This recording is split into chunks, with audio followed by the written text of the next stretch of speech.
Hi, welcome to Detailing Tips with Ryan at Audi Kitchener-Waterloo. Detailing the interior vehicle can be frustrating or challenging. With a few simple household items, you can make it easier for yourself. Use a small, short bristle brush or toothbrush to remove debris or dust from crevices. Do not use a hard-edged product as you may scratch, loosen, or even break interior trim components. A wet vacuum is your best accessory for cleaning your interior. The more powerful the vacuum, the easier it will remove sticky debris or dirt, but the main reason for using a wet vacuum is that you can remove moisture put into the fabrics from rinsing or applying cleaning products.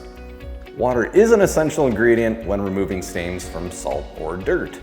Leaving water in the fabrics and upholstery will leave a lingering and musty smell, so be sure to vacuum thoroughly and leave the windows open slightly after cleaning in the summer months.